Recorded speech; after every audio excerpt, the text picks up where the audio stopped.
Cara, como é bom a gente louvar e adorar a Deus aqui, né? Não sei você que está em casa aí, se você realmente nesse momento assim você se entrega na presença de Deus, né? Você realmente deixa Deus te envolver, né? Porque o louvor ele tem um poder assim, a música, na verdade, né? A música tem um poder que nos envolve os nossos sentimentos, os nossos pensamentos, né? Então, assim, não deixe esses momentos passarem como se fosse qualquer momento, né? Se envolva com a presença de Deus. Galera, eu queria compartilhar algo com vocês, algo que eu vim pensando durante essa semana que Deus colocou no meu coração, né? E eu fiquei tentando procurar um tema que se encaixasse nisso e Deus me colocou no meu coração sobre conforto e confronto. Deus, ele o tempo todo, ele nos conforta, né, com a palavra dele, né? A gente que já se entregou para Jesus, né? Deus o tempo todo conforta a gente com a palavra dele, né? E eu queria te fazer um desafio agora, neste momento, você que está aí nos assistindo aí, você que tem um celular, que está na televisão, sei lá, o que tiver aí, qual o meio que você está assistindo. Se você tiver no celular, compartilhe com alguém que você conhece, que você sabe que está precisando de ouvir uma palavra de Deus, né? Foi algo que Deus colocou no meu coração nessa tarde. Você que está nos assistindo, compartilhe com alguém. De preferência, alguém que não seja cristão. Alguém que você conhece, que sabe que está passando algum momento de dificuldade, que está sem direção, né? Compartilhe esse link aí com essa pessoa, porque Deus vai falar com ela nessa noite, né? E Deus ele nos conforta o tempo inteiro com a palavra dele, né? A Bíblia nos traz, né, o tempo inteiro, né, direções que Deus nos dá, palavras que nos confortam, que nos acalmam, né? E muitas vezes a gente não dá muito ouvido àquilo que a Bíblia nos diz. A gente às vezes ouve, às vezes até compreende, né? Mas a gente não pega aquilo para nós, né? E nesse tema que Deus colocou no meu coração de conforto e confronto, Deus me levou a olhar a palavra, né, como ela fala com a gente, né? A palavra de Deus, ela trata com nós no nosso corpo. A palavra de Deus trata no nosso corpo físico, né? A gente vê quando Jesus, onde ele passava, ele ia curando todas as enfermidades, né? O poder de Deus era manifesto através da vida dele, né? A palavra de Deus cura a nossa alma, né? Os nossos sentimentos, naquilo que nos aflige, às vezes que a gente não sabe nem como externar, Deus também cura, né? E Deus cura e conforta o nosso espírito, né? Deus nos conforta de todas as formas que a gente precisa, né? E já tem umas 2 semanas que Deus tem falado comigo a respeito de um tempo que Deus parou de falar com o povo dele. De um tempo na Bíblia que Deus se calou. A última vez que Deus usou um profeta para falar com o seu povo foi lá em Malaquias. Malaquias foi o último profeta que Deus usou para falar com o povo dele, né? Para alertar o povo dele, né? E eu achei interessante que no livro de Malaquias tem 4 capítulos, né? Os 4 capítulos foram palavras de confronto com o povo, para alertar o povo. Deus já vinha alertando o povo há muito tempo, né? Através dos profetas, dos juízes que ele foi levantando no decorrer dos anos, né? Isso são muitos anos. E a gente vê no primeiro capítulo de Malaquias, né? Ele começa a falar do amor de Deus por Israel e sobre a rejeição dos sacrifícios impuros que eles estavam oferecendo, né? Deus começa a tratar com o povo, falando através de Malaquias sobre o amor dele, que ele tinha pelo povo, né? E já começa a falar algumas coisas que ele estava confrontando o povo. Isso já não era daquele tempo. Há muito tempo Deus confrontava o povo dele, porque se desviava, né? No segundo capítulo, Malaquias fala da repreensão dos sacerdotes e a infidelidade de Judá, né? Deus usa ele para falar com o sacerdote, aquelas pessoas que estavam sendo infiéis naquilo que eles foram levantados para fazer, naquilo que Deus tinha chamado eles para fazer, né? Ele confrontando o povo novamente, né? No capítulo 3, né, ele fala do dia do julgamento, né? E fala Um dos versículos que a gente conhece bastante, quem já tem um tempo de conversão, quem se converteu agora, né? Que a gente fala sobre os dízimos, sobre as ofertas, né? Sobre roubar a Deus, né? Deus também confronta o povo nessa área. E no último capítulo, né? Deus confronta o povo falando do dia do Senhor, né? Quando ele voltasse, o que iria acontecer, né? São 4 capítulos bem pequenos, se você tiver um tempo disponível, né? Pare, leia e medite, né? Nesses capítulos. Né? E foi a última vez que Deus usou um profeta para falar com o povo. E Deus tem falado muito comigo nesse tempo que ele se calou. Eu comecei a pesquisar, comecei a querer entender por que Deus se calou. Cara, a gente vai ler na Bíblia, depois Deus só usa alguém para falar com o povo. Lá em Mateus, nesse tempo aí, né? Foram 400 anos. Cara, eu fiquei imaginando, 400 anos sem Deus falar com o povo. Imagine você se Deus passar uma semana sem falar com você. Como que você fica? A gente que tem esse tempo de busca com Deus, né, de oração, de a gente falar com Deus, a gente ouve Deus falar com a gente através dos louvores, através das pessoas, através da palavra dele, né? Agora imagine se Deus se calasse, não falasse mais nada, ficasse quieto. E foi o que aconteceu com o povo de Israel.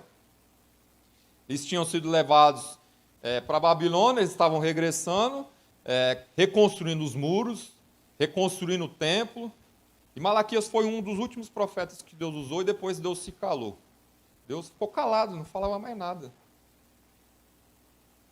Cara, na situação que a gente vive hoje, imagine se Deus se calasse. Se Deus não ouvisse a nossa oração. Não quer dizer que ele não ouvia a oração do povo. Ele ouvia, mas ele não respondia. Ele ficou 400 anos calado, sem abrir a boca, sem falar nada, sem levantar mais ninguém para falar com o povo. Porque a gente sabe que os profetas, né, os juízes eram levantados por Deus para falar com o povo. E nesse tempo, quando Deus se calou, muitas coisas aconteceram com o povo de Deus. Muitas coisas aconteceram. E Deus se calou por causa da rebeldia do povo. Porque eles tinham se desviado dos mandamentos. Eles tinham se misturado com o povo, se dando em casamento com o povo, com a direção que Deus tinha dado para eles não fazerem isso. Né? Estavam adorando outros deuses, os ídolos daquele povo que eles estavam se misturando. Né? Os sacerdotes aqui estavam se desviando da função deles. Por isso que Malaquias chama a atenção dos sacerdotes. E depois Deus se cala. E o povo clamando, buscava a Deus, mas Deus não respondia. E nessa semana eu fiquei pensando nisso, né? Falei, cara, às vezes quando a gente está buscando a Deus, Deus não fala com a gente, não retorna a nossa oração, né? A gente já fica meio desesperado, né? Quando fica um tempo sem a gente ouvir a voz de Deus. Imagina um povo que ficou 400 anos. Se a gente for lá olhar na ordem cronológica, 4 gerações aí, se conseguisse viver 100 anos, 4 gerações sem ouvir a voz de Deus. E Deus confrontou o povo por causa do pecado. O pecado que distanciou eles da presença de Deus. Não foi Deus que se distanciou, foi eles que deixaram. Eles deixaram de seguir aquilo que Deus tinha colocado como mandamento. Não adorar outros deuses, né? Não se misturar com o povo. E depois desse confronto, né, que Deus usou Malaquias, quando ele se calou, né, tem um versículo que está lá em Isaías 55, quando Isaías profetizou algo que é muito interessante, que a gente já ouviu esse versículo. Né? Isaías 55, no versículo 6 e 7, fala assim, ó, busca o Senhor enquanto é possível achá-lo. Clame por ele, enquanto ele está perto. Que o ímpio abandone o seu caminho e o homem mau os seus pensamentos. Voltem-se ele para o Senhor, que terá misericórdia dele. Voltem-se para o nosso Deus, pois ele dá de bom grado o seu perdão. Isaías tinha profetizado que esse tempo ia acontecer. E será que a gente tem aproveitado a buscar Deus como a gente realmente tem que buscar? Eu falei, acho que foi na semana passada, que a gente busca muito mais a Deus quando a gente tem algum momento de dificuldade, alguma luta na nossa vida. Que a gente precisa de uma resposta de Deus, que a gente não tem, encontra saída, né? A gente clama a Deus, a gente busca a Deus, né? Mas Isaías alertou o povo para buscar Deus enquanto eles conseguissem, porque ele estava já prevendo que isso ia acontecer. Eles estavam tentando buscar Deus e eles não encontravam a Deus. E depois desse tempo de 400 anos, né, que é o tempo que Deus se calou, né, que não teve nenhum registro na Bíblia, eu estava lendo, é interessante que eu estava pesquisando sobre isso, e algumas Bíblias antigas, né, tinham 4 folhas em branco entre o Novo Testamento e o Velho Testamento, que representavam os 400 anos que Deus se calou, né? São as páginas em branco. Hoje a gente não, hoje a minha Bíblia é normal, só tem uma folha dividindo, né? Mas antigamente as Bíblias eram assim, né?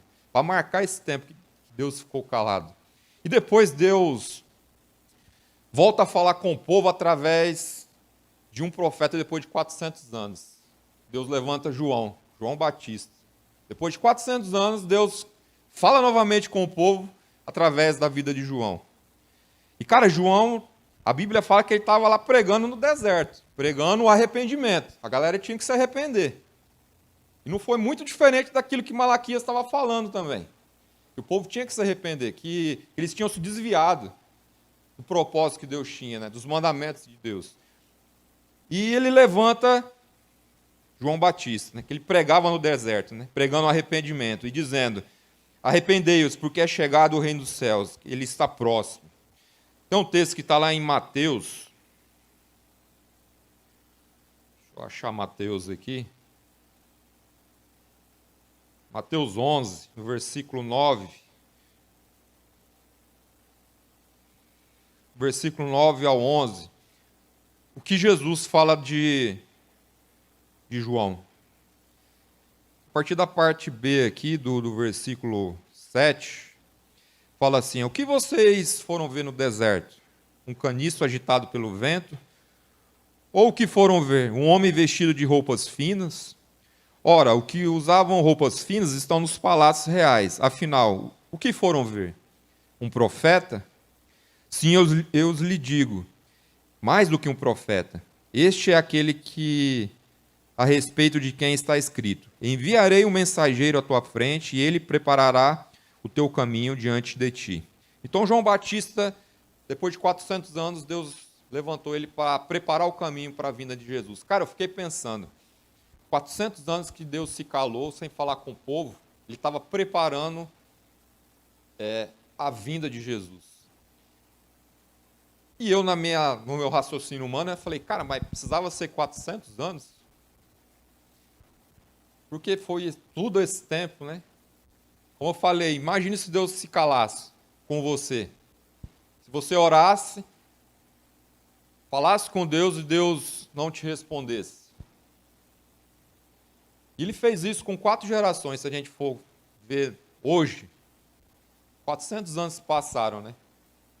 Ele permitiu que esse povo tomasse as suas próprias decisões, sem ninguém para direcionar, porque ele já havia dado várias direções, já tinha levantado vários profetas, mas o povo, mesmo assim, não queria ouvir. Quando Moisés tirou o povo do Egito, o povo reclamava no meio do deserto porque se lembrava da comida. Cara, o cara estava preso, sendo escravo, Deus liberta ele, está no deserto, Deus supria toda a necessidade do povo com água, com comida, e o cara queria voltar porque ele estava com saudade da cebola, estava com saudade do alho. E às vezes a gente vê pessoas hoje, né, que Deus tirou de um lugar de lama, né, do fracasso, transporta essa pessoa para um lugar limpo, né, tranquilo, né, trabalha na vida dessa pessoa e às vezes a pessoa olha para trás e quer voltar para onde ela estava. E não entende que Deus preparou algo sobrenatural para a vida dela. Cara, foram 400 anos que Deus se calou preparando a vinda de Jesus. Preparando a vinda de Jesus. Porque o povo foi desobediente, porque o povo não aceitou a direção que estava sendo dada, mas também porque ele estava preparando a vinda de Jesus. Cara, quando João Batista veio, ele veio arrebentando no deserto, mano. Os caras olhavam para ele e falavam assim, os fariseus iam lá ver João pregando no deserto, né? Ele olhava para os caras e falava assim, sai daqui, sua raça de víbora. Vocês estão querendo ver aqui? Era paulada nos caras, mano. Porque ele tinha uma missão muito específica. E ele entendia e compreendia isso. Depois de todo aquele tempo que Deus se calou, João veio, né, abrindo o caminho para que Jesus viesse. E quando Jesus veio, cara, as pregações de Jesus, né, as pessoas ficavam assim, mano, de onde que vem essa sabedoria toda, né? Porque ele já tinha ouvido outras pessoas pregarem. Ele ouvia os fariseus. Os fariseus eram mestres da lei, eles conheciam a palavra de Deus. Quando Jesus vem, ele vem com a palavra de conforto para o povo dele, né? Falando que tinha uma solução, tinha uma saída. Tinha algo que poderia ser feito ainda, né? Começava fazendo com o que João estava falando. Falou assim, olha, arrependa os seus pecados. Se arrependa. Que foi o que a gente leu em Isaías, né? Que ele profetizou isso. Se arrependa dos seus pecados. Porque João batizava com água, mas ele falava, vai vir um mais poderoso do que eu, que vai batizar com fogo e com espírito. Depois de 400 anos de Deus calado, ele preparou algo sobrenatural para o povo dele, que foi a vinda de Jesus. Cara, e quando Jesus veio, a gente vê onde Jesus passava, ele curava, ele levava uma palavra de conforto, mas também ele confrontava o povo com a verdade, porque, cara, não tem como a gente servir a Deus e não ser confrontado. Eu não sei você, quando você lê a Bíblia, se você aceita tudo que está ali. Porque tem coisas que a gente lê e fala assim, mas será que é bem assim? Não. Ou você crê naquilo lá, ou você rasga a Bíblia. Porque se realmente você se converteu, ou se você não conhece a Deus ainda, cara, aquilo lá tem que bater de frente com seus pensamentos. Porque quando a gente vive no mundo, os pensamentos nossos são do mundo. A gente não conhece a Deus, a gente não sabe como Deus quer que a gente viva, mas quando a gente começa a Deus transformar o nosso interior, né, a conhecer o que Deus quer de nós, né, há um choque, há um confronto. Ao mesmo tempo que a palavra vem, conforta a gente, nos anima, nos direciona, ela confronta a gente. Porque a gente tem que mudar todos os dias. Todos os dias. Imagina se Deus se calasse hoje, como ele fez com o povo de Israel. Na situação que a gente vive. Porque a gente pensa, nossa, tá uma pandemia. Cara, Deus se calou numa época que o povo tinha sido escravizado. Eles tinham sido levados para a Babilônia. Depois, quando eles foram libertos, foram soltos, reconstruíram os muros o muro da cidade, reconstruíram o templo, e Deus se calou.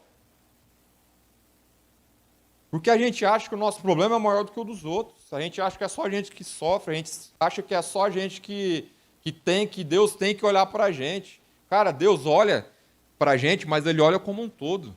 A gente se esquece que Deus ele pensa no individual de cada um, mas Ele pensa no coletivo, no povo dEle.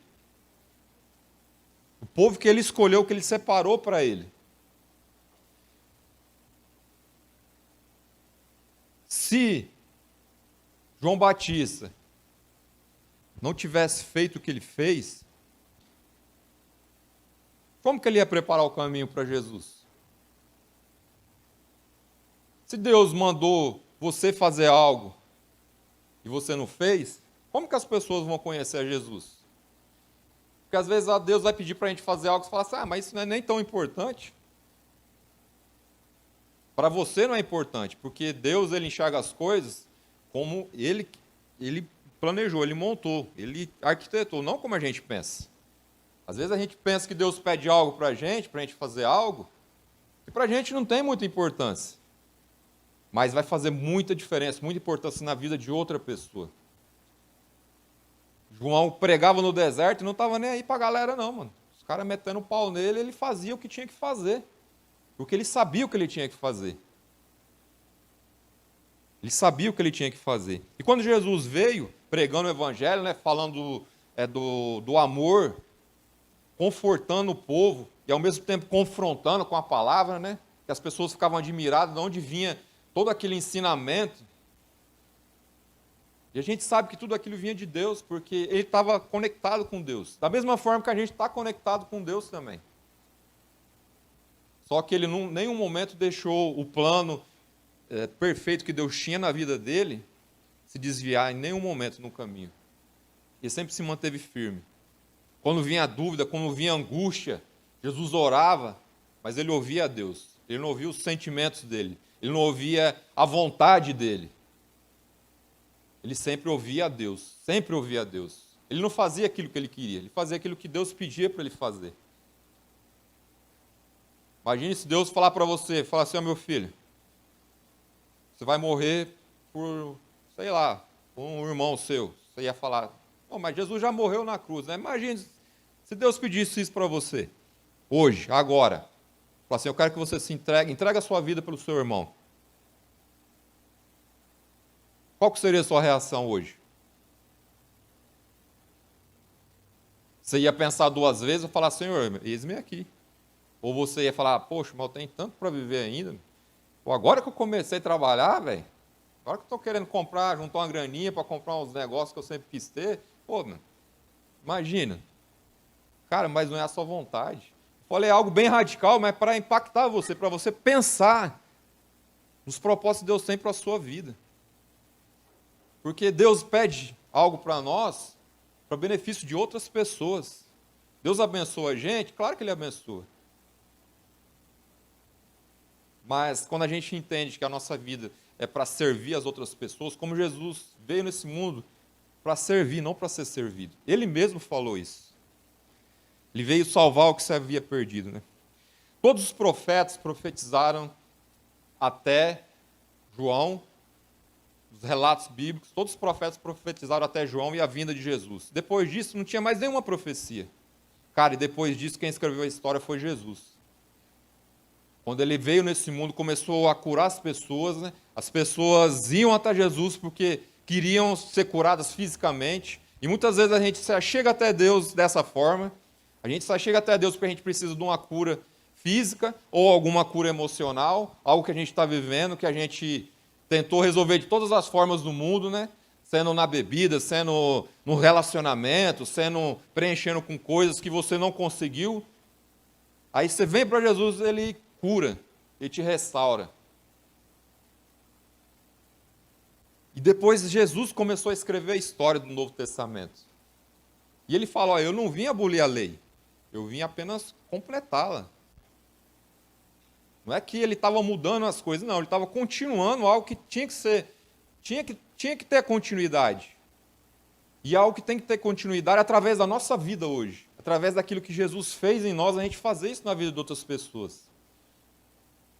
Porque foi para isso que ele nos chamou, foi para isso que ele nos curou, foi por isso que ele nos restaurou, foi por isso que ele escolheu você.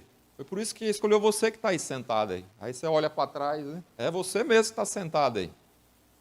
É você, ele escolheu você. Não foi você que escolheu ele. Sabe por que ele escolheu? Porque você é incapaz, porque você não vai conseguir sozinho. Só vai conseguir se estiver cheio da presença dele, né? Se estiver enraizado na palavra, né? Se a palavra estiver dentro de nós, né? Para a gente não se desviar como o povo de Israel se desviou. Por isso que Deus se calou. Porque ele estava preparando algo que o povo não tinha experimentado. Porque ele tinha levantado profetas que faziam coisas extraordinárias, né? Muitos relatos tem na Bíblia, né? De direções que os profetas davam e Deus ouvia. Isaías mesmo, que é um dos profetas bem conhecidos, tem vários profetas, né? Quando falou que não ia chover, cara, não ia chover. Imagina Deus fala para você, ó, fala que não vai chover. E você falar e o negócio acontecer, e acontecia. Só que depois, quando Jesus veio, ele mudou tudo isso. A nossa dependência tinha que ser direta com Deus. Não era através de uma pessoa para a gente falar com Deus, não. A gente tem acesso direto. Se você hoje está mergulhado no pecado, se você está distante de Deus, é só você fechar os seus olhos e fazer uma simples oração para Ele. Falar, Senhor, eu me arrependo, me perdoa.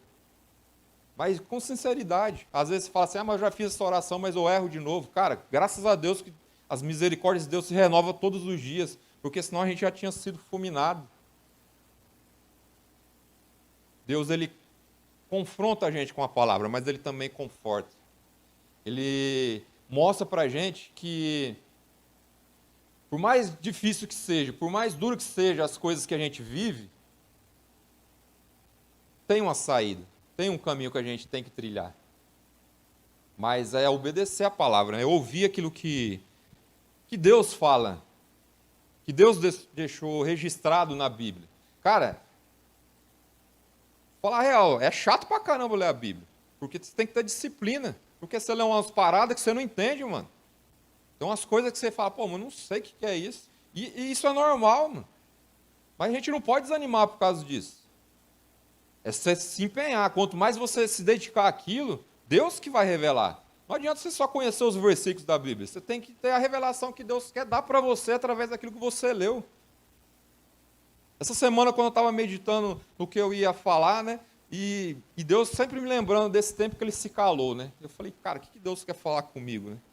E Deus falou isso comigo, falou assim, imagine se eu me calasse hoje. Se o nego já está desesperado com a situação que a gente está vivendo, ouvindo Deus, imagine sem ouvir a Deus. E a gente que conhece a Deus, que sabe que Deus está no controle das coisas, a gente fica atemorizado. Imagina as pessoas que não têm Deus, que não conhecem a Deus, que não servem a Deus. Imagine como que está o sentimento dessas pessoas. E Deus quer usar a gente para acalmar essas pessoas, para falar assim, ei, tem uma saída. Tem algo que a gente pode fazer para acalmar. A situação não vai mudar assim, ó. Deus pode mudar? Pode. Mas se está acontecendo foi porque ele permitiu. Deus permitiu que o povo de Israel fosse levado cativo para a Babilônia. Deus permitiu. Deus queria? Não, mas ele permitiu, porque o povo escolheu isso. Agora, você passar por uma situação difícil, como a gente tem vivido, como você vai passar, vai depender de como você está o seu relacionamento com Deus. Como eu falei, tem pessoas que não conhecem a Deus. Imagina a mente, a cabeça dessa pessoa como que não está hoje. Que assiste o jornal, cada hora uma notícia pior que a outra. E a gente tem que ser canal de bênção na vida dessas pessoas, né? Fazer como Jesus fazia. Cara, onde Jesus passava, ele levava cura, restauração na vida das pessoas. Né? Ele chegava e falava assim, ei, o que você quer que eu te faça? Cara, eu quero ver, mano. Ah, então enxerga. Ele era curado, mano. Você tem essa ousadia de chegar para a pessoa e falar, o que está acontecendo? Cara, eu estou passando por eu estou com depressão. Eu falei, vem cá, eu quero orar por você. Deus vai te curar. Você tem essa ousadia? Porque não é você. Não é você que vai curar, é Deus através de você. E às vezes a gente deixa de ser usado por Deus por falta de ousadia. Cara, pensa numa coisa que Jesus tinha, era ousadia. E João Batista. Porque, cara, ele não dava ouvido às pessoas. Chamava João Batista de louco, mano. O cara ficava no deserto, comendo mel e gafanhoto. E inclusive, eu estava lendo e estudando sobre o que ele comia lá, né? A gente pensa que a gafanhoto é os bichinhos gafanhoto, não é aquilo lá não, gente. Na verdade, era um vegetal que tinha um nome lá hebraico que na nossa língua fala que é gafanhoto, não era gafanhoto o bicho, né? Aí tem gente que fala, nossa, eu comia mel e gafanhoto, negócio, credo, né? Não era gafanhoto os bichinhos lá que a gente conhece. E os caras chamavam ele de louco, mano. Andava com os couro assim, mas ele estava ali, ó, firme naquilo que Deus colocou no coração dele, para aquilo que Deus levantou ele. E ele tinha essa convicção porque ele sabia. Quando ele viu Jesus vai lá se batizar e fala, Senhor, eu tenho que ser batizado, você que vem até mim, falou, não, tem que ser assim. Porque Jesus cumpriu tudo que estava escrito na palavra. Todas as profecias sobre a vinda dele, sobre aquilo que ele tinha que fazer, tinha que se cumprir. Quando ele falava que ele tinha que morrer, as pessoas não entendiam, os discípulos não entendiam. Falava assim, não, Senhor, você não vai morrer não. Ele falou, não, eu tenho que morrer. Não, se você morrer, eu morro junto. Ele olhava assim, imagina Jesus olhando para os caras, falando, mano, você não entendeu nada ainda. Se eu não morrer, não tem como as coisas acontecer depois. Mas Jesus cumpriu o propósito dele. E hoje ele conforta a gente com a palavra dele ao mesmo tempo que ele confronta. Porque a palavra de Deus tem que confrontar, tem que nos direcionar e também tem que nos confortar. Não é que a gente tem que receber tudo isso, ela faz isso com a gente. Quando a gente entende isso, as lutas e as dificuldades vêm, a gente vai passar por ela de uma forma diferente. A gente não vai se desesperar. Todo mundo quer conhecer a Deus, não quer? Quer estar lá com ele, né? É o nosso pastor sempre fala, mas eu não tenho pressa para ir para lá. Cara, você não escolhe. Quando Deus está lá o dedo e falar, vem, já era. Você pode ser rico, você pode ser pobre, você pode ser jovem. Chegou a sua hora, já era, mano. Chegou o seu tempo, falar assim, ó, o seu propósito é esse, você cumpriu? Então vem. Você não tem como acrescentar um dia sequer na sua vida. A Bíblia declara isso, a Bíblia fala isso. A Bíblia fala que, cara, todos os fios de cabelo da sua cabeça são contados, mano. Jesus, ele te conhece, ele sabe dos seus sentimentos.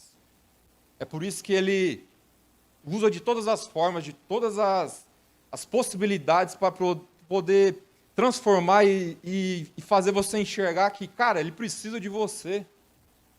Para você curar a vida de outras pessoas. Às vezes você olha para você e fala assim, cara, mas eu preciso de cura. Deus vai te curar na sua fraqueza, mano. Eu falei sobre isso semana passada. Quando a gente é dependente de Deus, Deus nos cura e a gente cura a vida de outras pessoas. É isso que Deus espera de nós, como discípulos dele. Que a gente confronte as pessoas, mas conforte com a palavra. Confrontar não é ficar apontando o dedo. Ah, você errou, você errou. A pessoa, quando erra, ela sabe que ela errou. Não precisa ninguém ficar falando para ela. A gente tem que mostrar, com o amor de Deus, através de nós, que existe uma saída para aquilo. Né? Existe um caminho que ela pode seguir, mas depende dela escolher. O povo de Israel escolheu ser desobediente à palavra e pagou o preço por isso. Quando a gente quer ser desobediente, cara, você vai pagar o preço, não tem como. Você não é obrigado a plantar, mas você vai colher. Tudo que você fizer, você vai receber de volta. Sendo bom ou sendo ruim. Então, quando a gente olha para a palavra, né, e vê algo assim, fala, cara, isso aqui é difícil para mim. Cara, tem coisas que eu leio na Bíblia e falo, cara, isso aí é difícil para caramba de eu conseguir. Mas eu vou persistir, eu vou manter firme. Pensamentos, sentimentos, que às vezes você olha para você e fala assim, cara, eu estou na igreja, mano, como é que eu estou sentindo isso? Cara, você é ser humano, velho. Você vai sentir o risco o resto da vida. Até Jesus vir te buscar, ou você ser levado antes. Porque a gente tem que dominar os nossos sentimentos. Por isso que a gente tem que estar cheio dos frutos do Espírito. E a gente lendo a palavra, a gente entende isso. Às vezes a gente entende, mas não quer praticar, porque é difícil abrir mão dos nossos desejos, das nossas vontades. Jesus falou assim, olha, negue-se a si mesmo. Jesus falou, negue-se a si mesmo, toma a sua cruz e me segue. Cara, como é difícil fazer isso. Porque, cara, se fosse pela nossa vontade e nosso desejo, eu duvido se a gente estava aqui agora. Eu duvido. Mas a gente sabe que a gente tem que matar a nossa carne. Porque Deus tem algo melhor. Cara, Deus preparou uma nova Jerusalém para nós. Preparou algo que a gente nunca nem imaginou, nunca nem sonhou como vai ser. Um lugar que não vai ter sofrimento, que não vai ter dor, que não vai ter choro, que não vai ter lamento. Cara, imagina um lugar assim. Imagina um lugar desse jeito. E é isso que a gente vai experimentar se a gente se mantiver firme na palavra dele. Então que você entenda que quando a palavra ela vem de confronto com a gente, ela também conforta o nosso coração. Porque a gente sabe que aquilo que Deus fala é para o nosso bem. Não é porque ele quer tirar a sua alegria. Falar, mas eu estava com meus planos, projetos. Outra coisa que Deus falou bastante comigo, esse ano, na verdade, né? Eu estava com tantos planos, tantos projetos, eu e minha esposa, né? E, na verdade, Deus começou a falar com ela, né? E falou assim, ó, não deixe que os seus planos, os planos futuros, né? A médio e longo prazo, né? Deixe de você experimentar o que você tem que viver hoje. Porque, às vezes, a gente faz planos, faz projetos, só que esses planos, esses projetos, impedem de você viver o hoje. Porque você só fica com o olhar lá. Não, mas eu tenho que conseguir. Mas você deixa de viver o presente. A Bíblia fala que a gente tem que viver cada dia da nossa vida como se fosse o último. Se Jesus voltar para você hoje, você vai tranquilo, aí você fala, não, eu tenho tanta coisa para resolver. Não. Então a gente tem que fazer isso antes disso acontecer. Viver cada dia como se fosse realmente o último. Lógico que a gente tem que ter planos e projetos, né? Mas não deixar que ele seja um impedimento para a gente viver o hoje. Coisas que você pode fazer hoje, que você deixa de fazer porque você está pensando só no futuro. Então a gente tem que compreender que Deus quer de nós que a gente viva o hoje. E viva da forma que Ele mostrou que a gente tem que viver hoje. Deus quer te usar hoje, na vida das pessoas hoje. Não quer esperar você ser um mestre da palavra, né? Um teólogo, conhecedor da Bíblia. Porque os fariseus, ele eram mestres da palavra. Mas ele não conseguia tocar a vida de pessoas com o amor de Deus. E é isso que Deus quer de nós, né? Eu queria que você fechasse seus olhos aí. O Senhor é o mesmo, Pai. O Senhor é o mesmo ontem, hoje, vai ser eternamente. Eu creio nessa palavra, Pai. Eu vivo por essa palavra. E que nós possamos experimentar o sobrenatural, Pai. Independente das circunstâncias que o mundo vive, Pai. O sobrenatural vai acontecer, Pai, no nome de Jesus.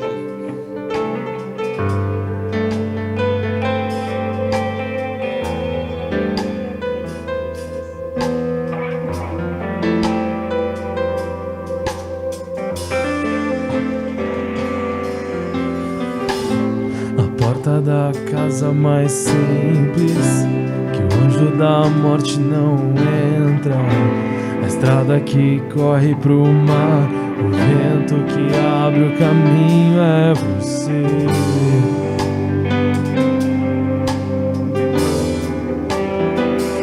É você.